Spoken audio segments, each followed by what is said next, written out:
Hey everyone, welcome back to No Father Figure. On today's episode, we'll be talking about how it is to be an Indian in Canada. And today, joining me is Jinil Patel, who just graduated from Gulf Umber University today. Hey, what's up, man? Good. Why So, we're talking about everything from culture differences, the stereotypes, and how it is to be an international student as an Indian in Canada. So let's start. What made you choose Canada? Why did I choose Canada? Uh-huh. Man, I came back in 2017, right? Way back. And at the time, Canada was a place to be in terms of education, lifestyle, and of course, money. Why not? So yeah, man, I think building a life over here was a way to go back then. So that's why Canada was my first choice. Ultimately, that was the only reason. But back in what I've heard so far is Indians are one of the smartest people in the world. So is something wrong with the educational system back there compared to this place? Yeah and no. The education system is really good. It's very dense, deep. But the thing with there's a lot of reservation system. So if your last name does not fall in a certain category, you're not going to get admitted, or you're going to have to pay a lot of compensation to get in. So I did score good grades, but we were asked for compensation, and that's when I made the decision that, I want to come here, go overseas. Yeah. But did your family support the decision when you said oh yeah, I want to go to Canada? Yeah, it was kind of a mutual decision, man. It was because they live in Africa, right? Botswana. So they were never against me traveling the world and seeing other places and settling. So yeah, it was pretty simple. As an Indian though, how did it feel growing up in Botswana? It was good, man. I feel like half African at this point. No. But no, it was really good, man. Botswana is a beautiful place. I still have friends there. My parents still live there. The nature is beautiful. Wildlife's amazing. And I feel when you grow in places like India or Africa that are termed as third world countries, you see a lot of things that you don't get to see here. You see what struggle is, right? Struggles everywhere, but you see you're deprived of resources, and you go through the struggles of the society, and you go through a lot of stigmas and stereotypes, and then you make it out of there. So these are good places to be. Want to learn about life. You said stigmas and stereotypes. Why were you? Why were you afraid of me? So it was the biggest culture shock when you got here. There was stereotypes, right? A lot of stereotypes when I got here. As soon as I entered the country, I wouldn't necessarily say for myself it was a cultural shock because I grew up in a Western country like Africa. Somewhat the culture is similar. Somewhat the culture is similar.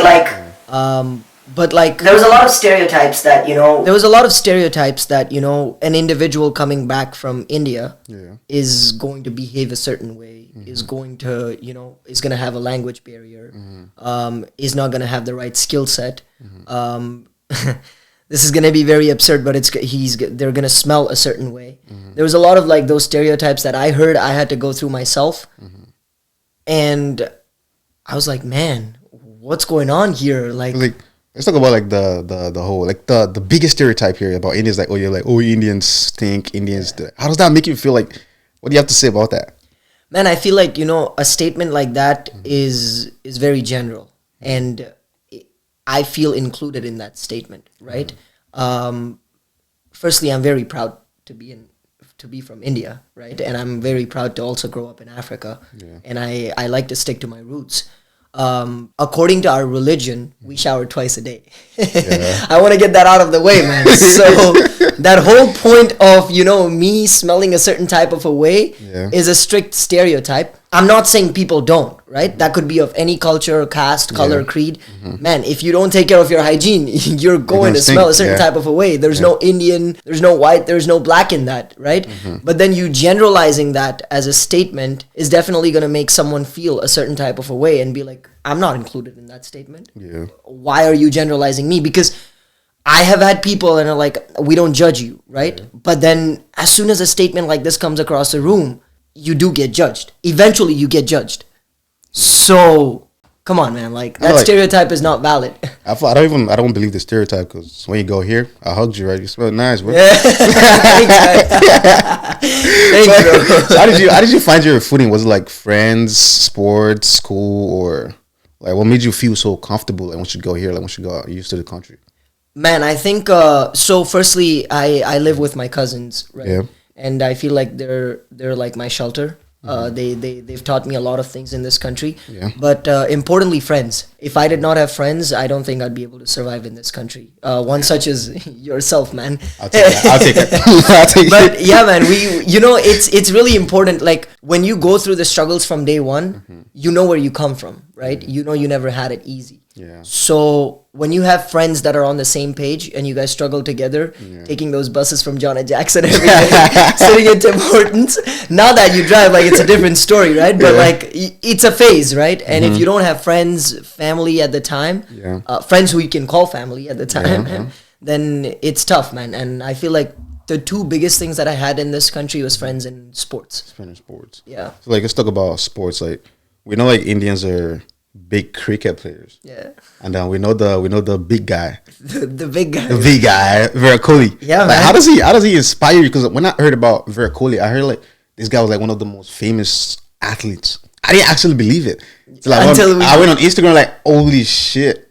Like, oh man. So like how does that impact like you as a person, like seeing Virat Kohli putting you guys like on the map? Yeah. It's man, honestly, he doesn't even know if I exist or not. But like, I'm such a huge fan of athletes that have that mentality of striving and that came from nowhere, and they did not have talent, but all they had was hard work. We've played footy together, and I'm not a naturally bald. Like, I know you're not. I know you're not good. I know you're not good at soccer. Oh my god, no. Coming from a guy that can't run. All right, go back to what we were saying. But like, yeah, like all I believed was working hard. We used to be on the field 6 hours a day, and that was the mentality, right? So I feel like this guy, he inspired a huge generation, like a decade of a generation. Anybody that's coming into not only cricket, man, like that's just a sport, right? But as an individual, he's someone that you feel like looking up to. Cristiano Ronaldo is someone that you feel like looking up to because all these people do is wake up and grind. That's all they do. So he's someone that has put us on the map, and personally for me, he's changed my life in terms of discipline, in terms of the way I carry myself, the way I look at sports, the way I look at life in general. It should. I'm not gonna say life should be calculative, but it should be disciplined in a way that you have control over. Yeah. So yeah, man, he's inspired not only one country but nations. So if you ever get a chance to meet Virat Kohli, what would you say to him? Oh man, man, it's a very good question. I don't think I'd have words. I would just say thank you for inspiring me, and thank you for giving me that motivation. Because of my knee injury, I haven't touched the ball for a year. You know that. I have a meniscus tear. Which is like a blessing in disguise because you're horrible at the ball. But yeah. No, man, my stats don't say that. But you know me, man. But like, I haven't touched the ball because of my knee injury, and ever since then, I've been focusing on cricket. By God's grace, I have another sport to focus on, right? But I feel like every day I wake up and I see videos of all these athletes that have gone through injuries and them speaking about coming back. So yeah, man, I would honestly love to say thank you for inspiring my life. You're welcome. I can remember back in my prime. Back in my prime. So let's talk about like the hustle and mental part. Like, do you ever feel like burnt out like sometimes? Like a lot of times, man. So like, how do you overcome that? Yeah, it's again, everybody has their own thing to overcome that, right? Yeah. For some people, it's media. For some people, like me, it's sports. For some people, it's as basic as sitting in a cafe.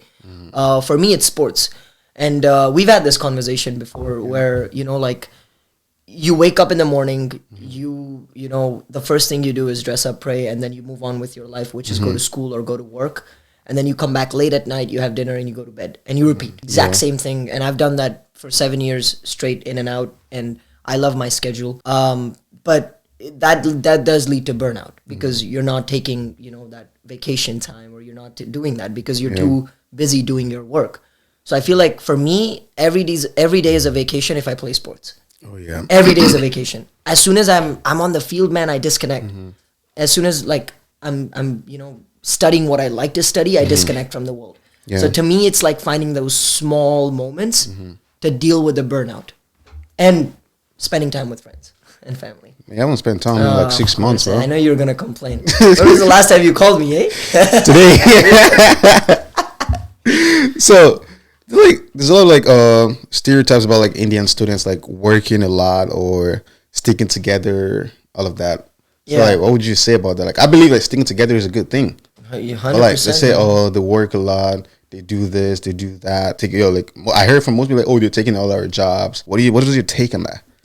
So now, I'll take you in the history, right? Before there was bargain system, correct? You give me this, I give you that, and that's how world was moving.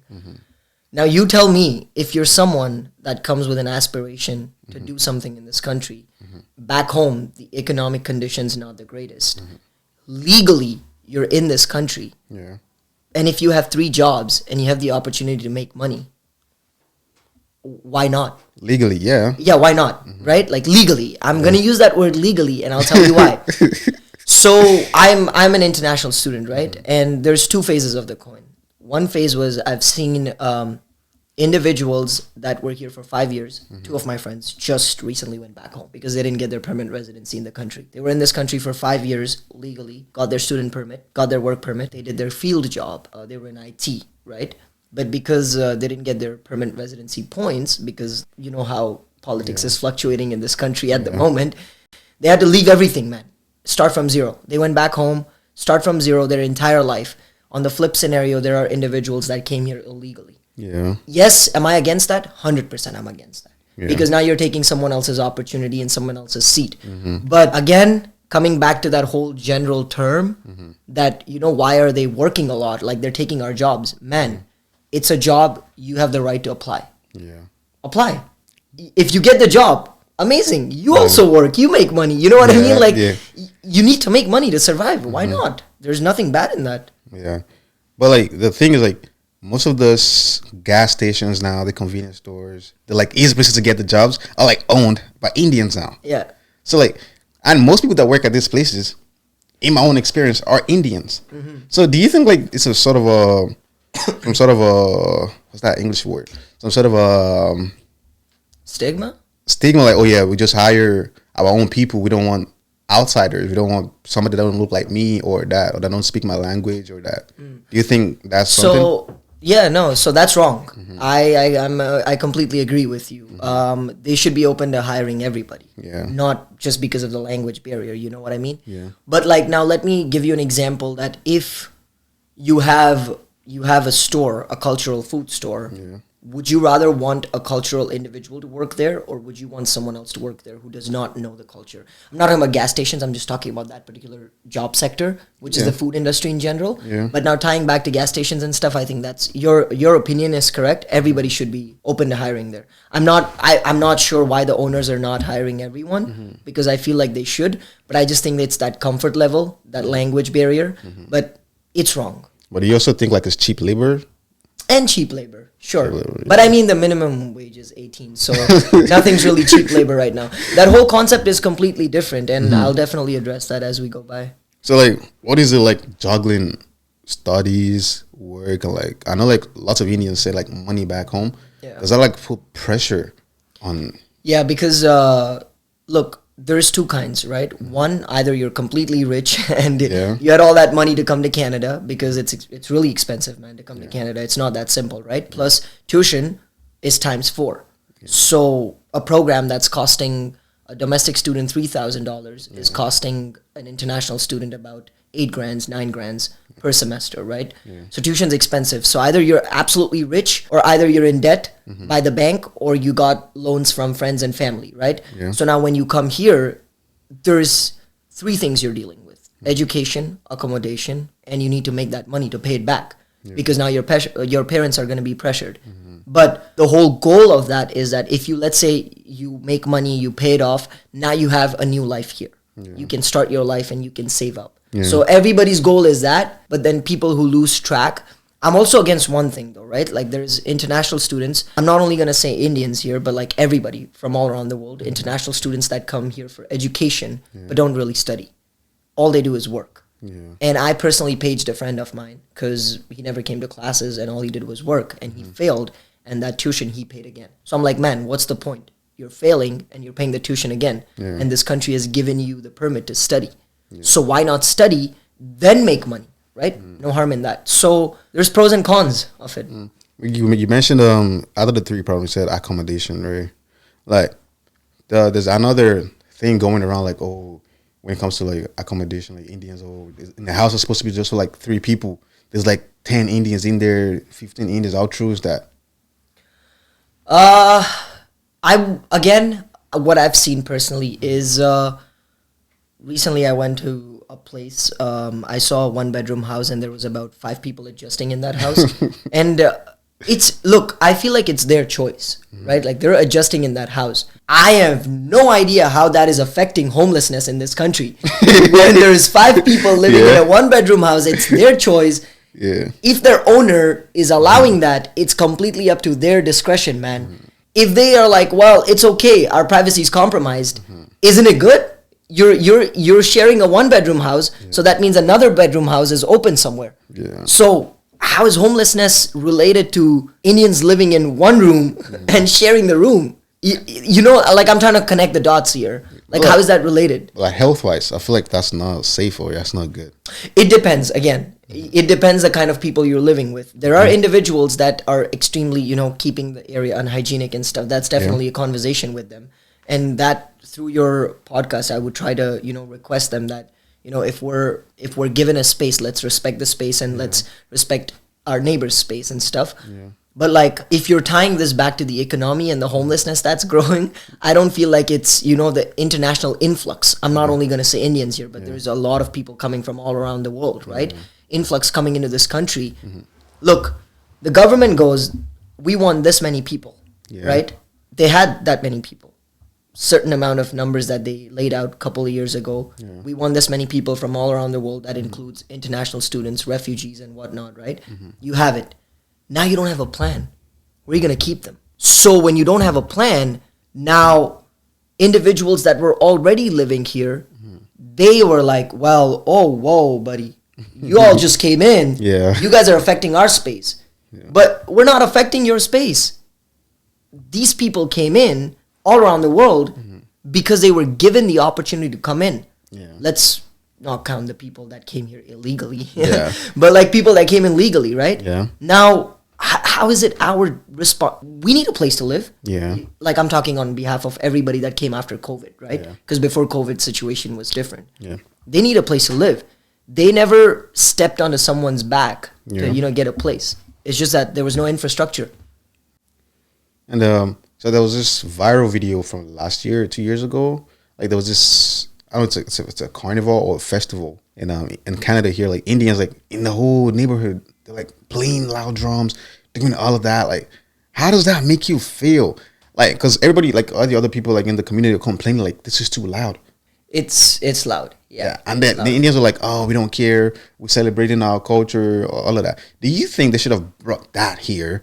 Or they could have just, if they wanted to do something like that, they should have got like somewhere to do it instead of bothering the neighborhood. Like, I respect what they're doing. I love the culture. But like, do you think they should have thought about the other people in the neighborhood? 100%, man. 100%. Look, I'm a firm believer of, you've given me the opportunity to be a part of this country. So I need to respect the rules, regulations, people of this country that have been living here, right? And you know me on a personal scale, and I'm very considerate in general, right? And I feel like, again, through your podcast, I would love to spread that message that let's be considerate and mindful of, our surroundings and the individuals living here. And let's try and seek legal permission if you want to celebrate something like that. But not acknowledging someone's space and just sort of, doing what you want to do because you were doing this back home is wrong. Like it is wrong. The issue about, so they tagged the Indians pooping at the beach, that beach, the Wasaga beach. Like, oh, That was a thing? Yeah, they're like Indians were pooping No way. and stuff. I don't know. Man, I don't know anything about that. Really?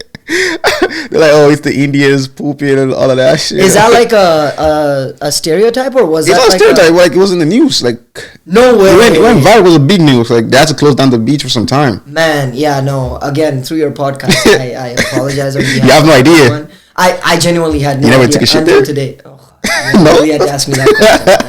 What's wrong with you? So, like, have you found like a sense of community, like in Canada? Like, what helped you find, like, if you did, like, what helped you find like a community?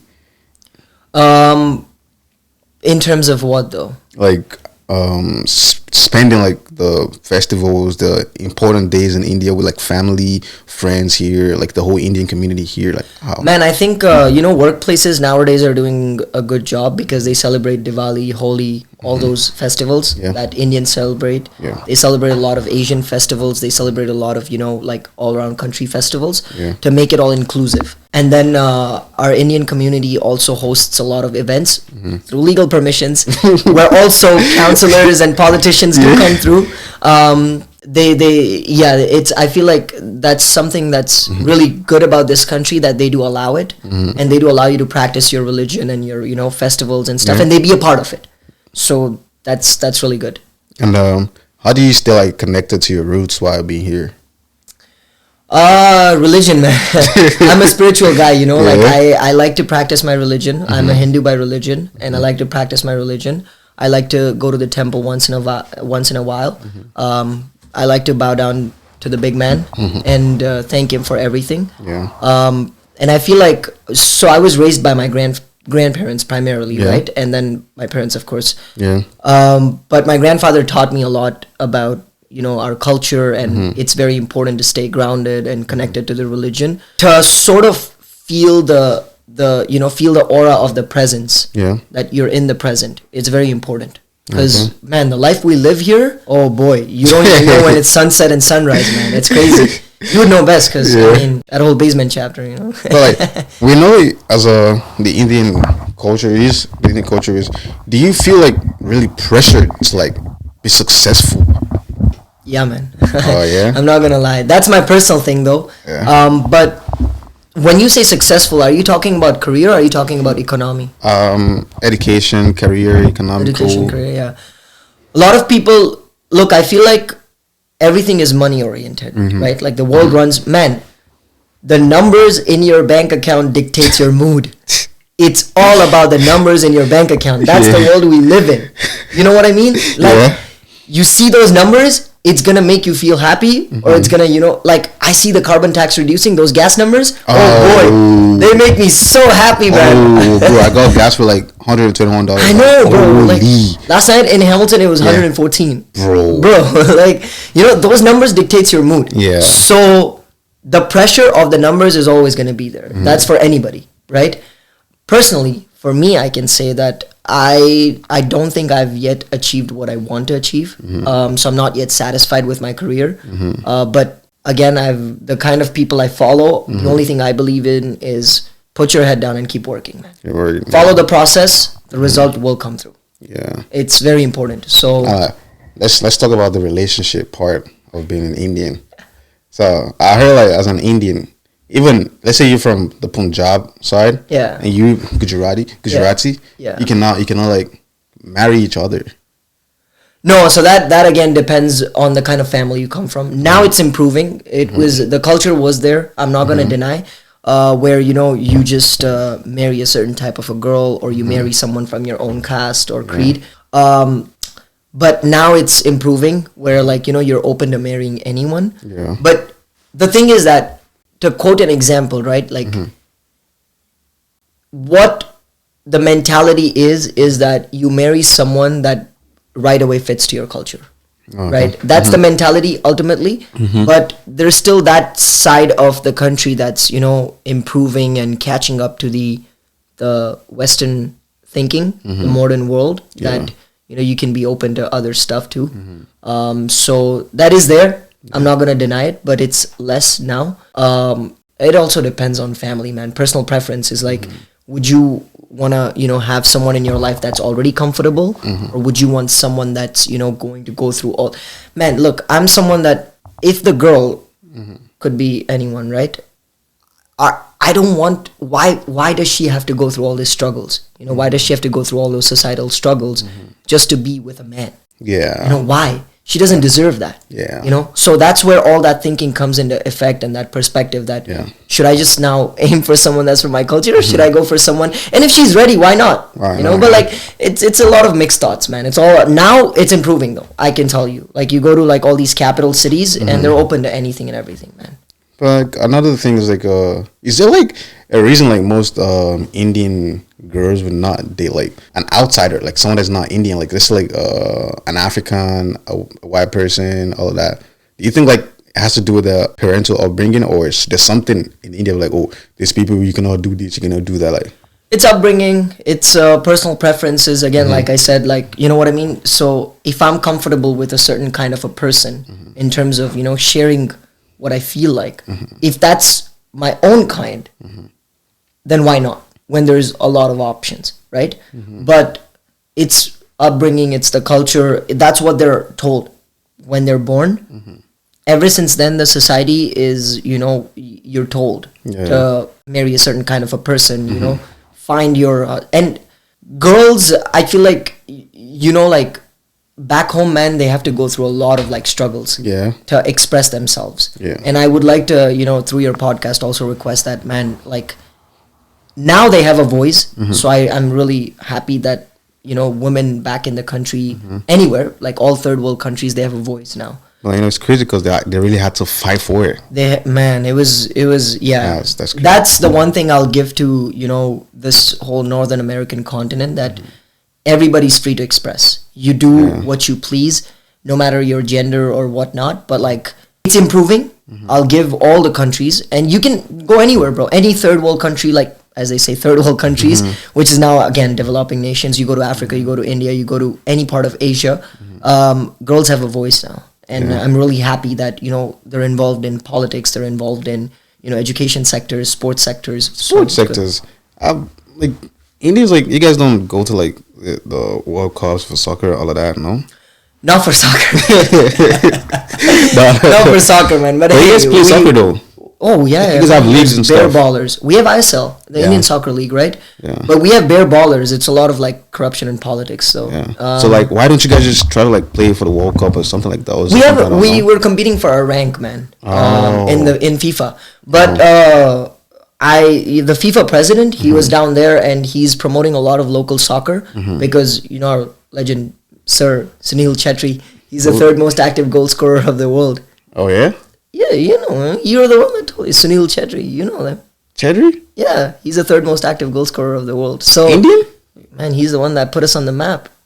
Man, I don't know that. Yeah. No, he's someone that has put us up there on the map, and he's done a lot for the Indian soccer community. So I feel like we owe it to him, man. We need to really make it up there.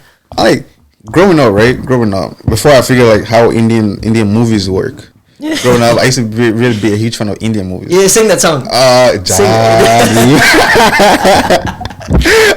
I love that movie though.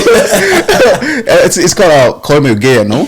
Yeah. Oh man, I love that movie. I remember in the car one day I love that movie. Like, Jadu. So like, like growing up in Nigeria, like most people used to watch like Indian movies, like a lot of Indian movies. Yeah. Like we know like all these guys. There's a lot of them. I can't really remember their names. This guy that did Don. You seen Don? Yeah, Shah Rukh Khan. Shah Rukh Khan. Yeah. Is the other guy that did Call Me Gaya. Hrithik Roshan. Yeah, that guy, like, they're really huge and they have lots of impact in the entertainment industry. Do you think like they put you guys on the map and like give lots of opportunities to other Indians and other people that trying to like want to go up when it comes to entertainment? Yeah, man, these guys are, they've been in the business, and specifically Shah Rukh Khan, he's been a philanthropist too, right? So he's been a public speaker for a long time, and I feel like he's done a tremendous job in putting us on the map, and a lot of like international public follows him. A lot of international influencers, big politicians, actors, they all follow him in a way because he's got a lot of good things to say, So I feel like, man, the entertainment industry of Bollywood. Yeah, Bollywood. Yeah, they've done an amazing job putting us on the map. Honestly, oh man, I see like the movies like this guy flies from like this other place. Like, man, god damn, how is that possible, bro?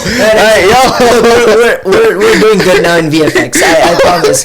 Please watch another movie. Now we're doing good in VFX. I agree. There are some. Yeah, man. I know those scenes where like there's a bullet. There's one bullet. There's a knife. You shoot the bullet. The bullet cuts into two and it kills two people. Man. Weird. Yeah. And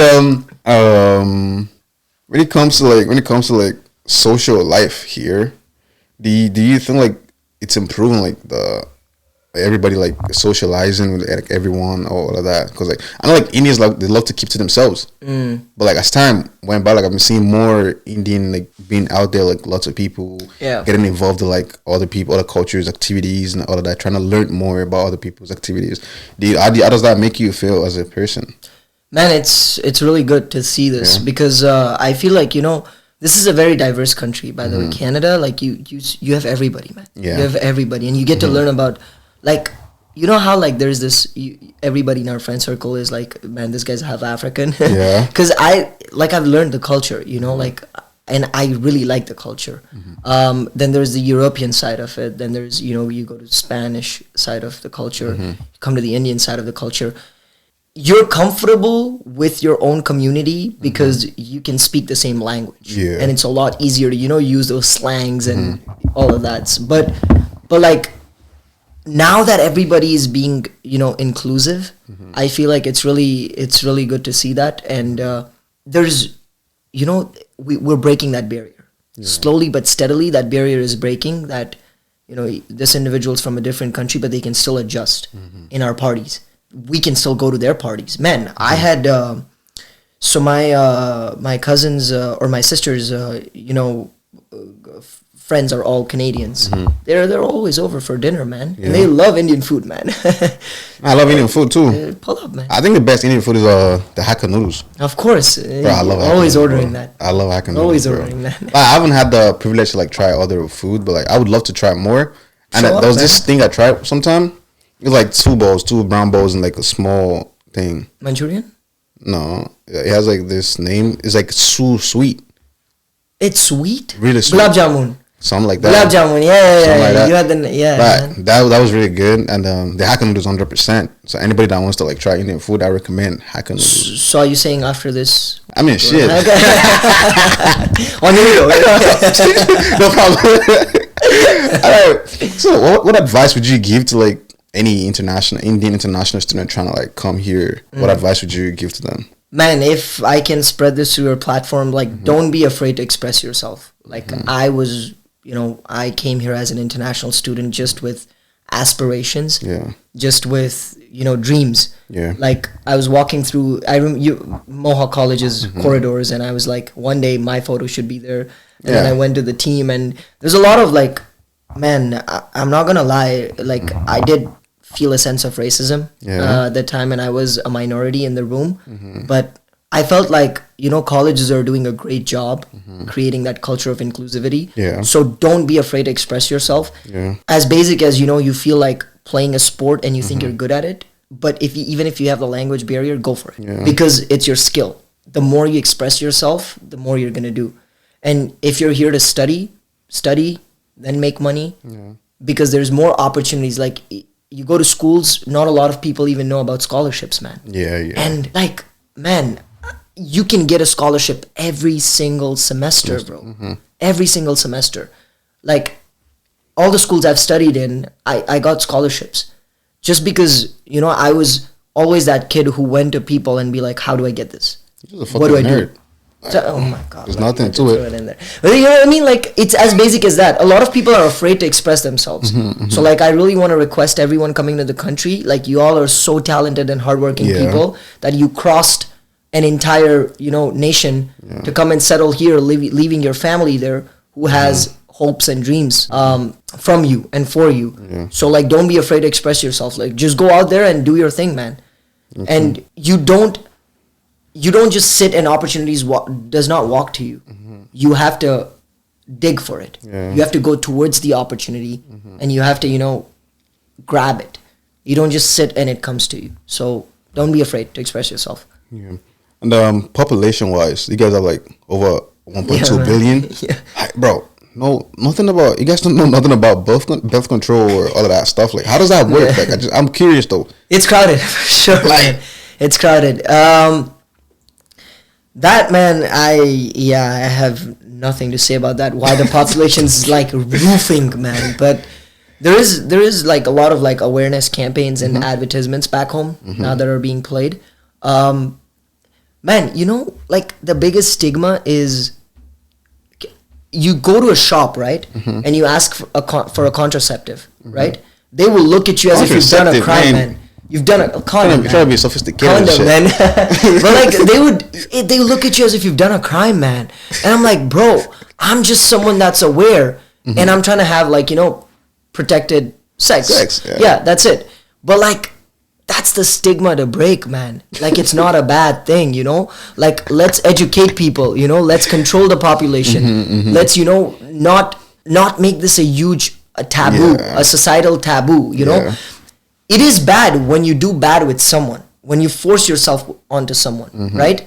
But when it's with consent, and when two people are aware that, you know, this part of life needs to be protected, there's nothing bad, man. Don't put that burden or pressure on them by, you know, giving that judgmental look that, oh, he asked for a condom. Bro, it's basic, man. Come on. Like, you know, it's just a very basic thing to ask for. Yeah. That's the stigma to break, man. And I feel like there's a lot of like, you know, campaigns being made back home to spread awareness about this and to, you know, control the population. Shit. But our Prime Minister is doing a great job in handling all these people. Man, so, they're not reading, they're not watching shit. It's gonna get there, man. Look, you're trying to convince 2 billion people. It's gonna get there soon. Damn. I promise you, it's gonna. But we're not the only ones, man. What do you mean, bro? You guys are like have the most population. Just like 1/3 of the world. There's other countries in Asia too. Like what country? You look at our neighbors, China. They don't. I think they're like controlled the birth things. They have a buttload of a population. Other than that, like everybody in China is a ninja from as soon as they're born, man. Bro, they're trained vigorously as soon as they're born. Like they're like brave people, man. I mean, Indians are brave too. Like 100%, man. And another stereotype like oh, Indians can't drive. I have no, bro. If you learn how to drive in India, you can drive anywhere, and you can drive anywhere. What does that mean, bro? There's like 7 types of vehicles at the same time. You look at mopeds, you look at bicycles, you look at an auto rickshaw, which is a 3-wheeler. You look at 4-wheelers, you look at bikes. Like there's 1,500 types of bikes, and matter of fact, there's some other guy that's coming out with a cart. So now you have to have eyes all around your head, bro. You need to constantly check your blind spots. So I don't know why people like if you know how to drive in Africa and India, you could drive anywhere, man. Like I went a year ago to Botswana, right? I was with my dad, right? And as basic as bro, I was at a red light, right? I was driving his car. Like there's cars coming from everywhere. And like I started at a red light. My dad goes, "Why are you stopping?" I'm like, "There's a red light." He's like, "There's no red light here, man. You just go." He's like, "What's wrong with you, man?" That is messed up. That's bad, bro. That's why if you look at the red zones, like it's really high in, you know, Asian countries and African countries, and it's because of this. But man, Canadian roads are empty. That's why. I know. Another one is like, oh, Indian guys don't have game. They can't talk to women and stuff like that. I'm like that might be true. I know Jinil that. I know, like, so like, is there like a thing going on, like you guys like not like expressing yourself like to women and stuff like that, you know? 2 things again, man. Like, let's say there's a woman of color, right? She's not gonna bite me or she's not gonna eat me. Like I'm okay. Like I have a lot of friends. I'm good. But like, for individuals that don't really talk, right? It's more so like, what is she going to think about me? How is she going to judge me because I can't talk? Because, you know, there's another stigma that we have a thick accent. Even though we have the best grammar, we use a and the and all the vowels properly in our vocabulary because, you know, like that's how we're taught. But like because of the accent, we're judged. So that's that hesitation, you know? Like what if I approach them? Will they just judge me right off the bat? Because number 1, I'm brown, as basic as it sounds. And number 2 is, you know, like because I have an accent. But I'm saying the right things, man. But like, will they judge me? You know, will they think I'm a creep? Just because I'm approaching them, you know? Like this, man, look, honestly, this is not just one culture, it's every culture. You'll find guys of a certain type that are actually creepy. You'll find guys of certain type that are gentlemen. Like, make the girl comfortable, you know, you once in a while you check on them. And are you giving me a game right now? Do you need it? Shit, I know. So you personally, what's like your go-to move? Like you see a girl like this, yeah. Man, I don't have a move. If I'm interested in a girl, I as a normal human being, I walk up to them and I'm like, hey, how are you? How's your day? I'm Jinil. What's your name?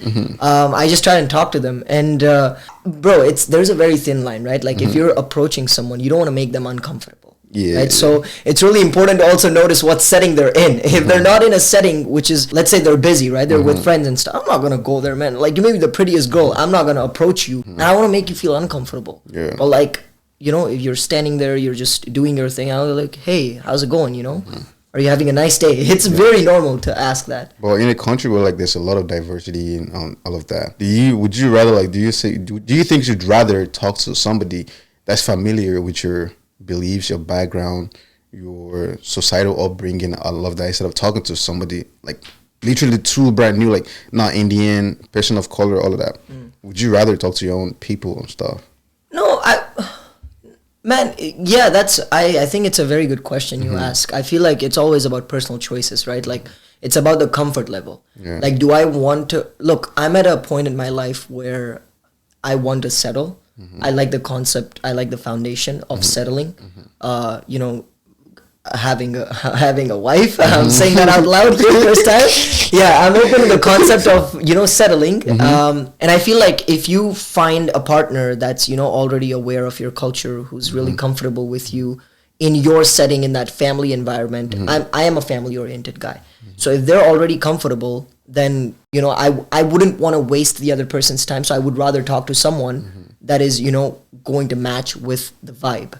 But does that mean that everybody else is bad? Not at all, man.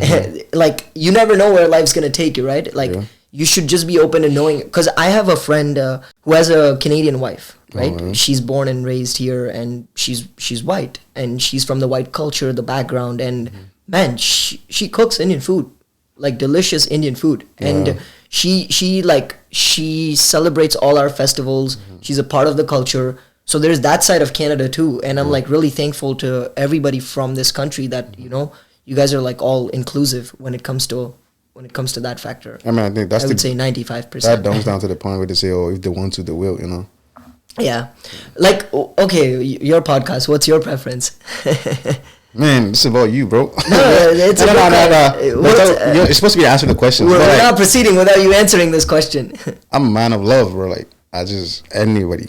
I just can't say, oh yeah, I'm attracted to this specific kind of people or whatever. Everybody, just spread love. That's it. Just spread love. Spread love. That's my motto too, man. That's my motto. That's it. And that's how it should be, bro. You know, like, and again, bro, it's very important to understand, right? Like, not everybody has to be your life partner. Yeah, they can be your friends. They can be, you know, connections that you have that remains the rest of your life. Platonic, you know. Yeah, it's very important.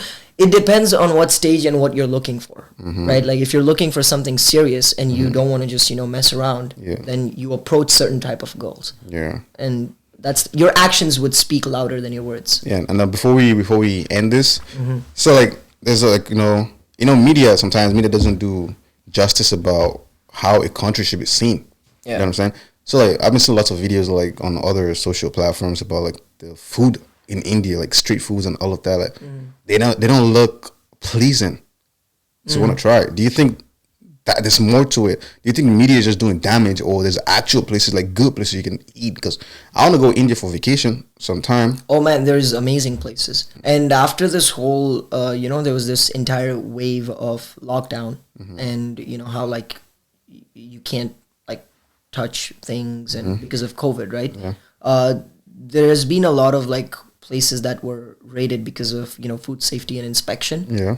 Back home. And now, as basic as, you know, back home, there's something called radies. Like, you just go to, you know, like, it's a shop, like, outdoors. You know, like one of those stalls type of thing. You just go to that, and they used to be extremely unhygienic. But now, they all, like, wear gloves, and all their food is, you know, tested. And there's amazing places to dine in, man. And the beauty of that is that, you know, you get to eat the actual version of a dish. So yeah, now it's all changing. It's really good back home in terms of food. There are places though that needs inspections, but that's everywhere, man. You go to a place. I heard about like there's some part in India was like it snows. It's what? It snows. Like snow. It snows, yeah. Yes. Come on now. Yeah, man. Like you go, you go to Shimla, Kulu Manali, you go to Rohtang, you go to Himachal Pradesh. It snows, man, and it's beautiful, man. India is a very beautiful country if you know where you're going. Yeah. Like it, and you know the benefit of that is it's diverse. So yeah, you should go, man. I just like to like give a quick shout out to the doctors, like the health system in India. Oh, it's the health system is really good though, because one of my boys like had a really terrible accident, and I was taken to India, and like, oh man, he's in a good spot right now. Like speaking like when it comes to like medical part in the world, I think Indians have like the best medicine and everything. And you know why? Why? Because you know, back in the day, there was all home remedies. So we're firm believers of home remedies. And even in Africa, I believe, there's a lot of home remedies that people rely on, right? For like, you don't just throw a blanket over an issue. Yeah. You actually want it gone from the root. Yeah. So you follow like Ayurvedic medicine. And the biggest thing is like doctors are available. Yeah. Like, man, I could literally walk in and get an MRI on the same day. I can get an MRI done on the same day. It would not, you know, cost me a lot either. Yeah. I can see a specialist within a week. That's the benefit of, you know, medicine. And plus those doctors, man, they're so refined. As soon as you walk in, they already know what's going on. They already know what's going on. Because look, you get exposed to a lot of diseases when you're practicing, right? Like you see a lot of different types of patients that have no resources and are struggling with diseases, and then patients that have a lot of resources and are still struggling with diseases. So you get to see a lot of like variety of diseases before you even become a doctor or before you even practice. So, man, yeah, India has the best medicine, hands down. Man, as we wrap up this episode, we want to thank Jinil Patel for coming on and sharing his ideas, his knowledge with everybody. And I'm just gonna leave with a couple advices. Like you said, share, like be open-minded, be creative. I have a little accent problem with it. Be creative, you know. Express yourself. That's like the most important thing you could do as a human being. Like, express yourself. Don't be scared to like be turned down or be seen as, oh yeah, he's different. Like, of course, like that's what makes us beautiful and that's what makes us human. Like the difference, right? If we're all the same people, I don't think the world will be a good place to be in. So, you know, as for you Canadians too, like be accepting, be welcoming. Like, we are trying. I'm half Indian. I got it. We are trying. Ibrahim Singh, you know. We are trying, you know. And yeah, I eat a lot of Indian foods. I would recommend you guys to try it. And thank you to the embassy for creating this platform to be able to share our knowledge and share the value of being human to the audience and all of that. So you guys, please like, share, comment, and subscribe to No Father Figures YouTube channel. Follow us on our social media at No Father Figures. Thank you, and we'll see you next time. And I want to say something, if that's okay. This guy, man, I've known him for a long time. I know his journey. I know where he comes from. I think I can see him do this. Finally, he's settling into a career. Yeah. And if you guys are watching this, please, you know, support him. He's cry, trying his best. You're gonna cry. No. Oh, are you gonna cry? Fuck no. No, please. But jokes apart, like he's actually putting a lot of, you know, honesty and effort into this content.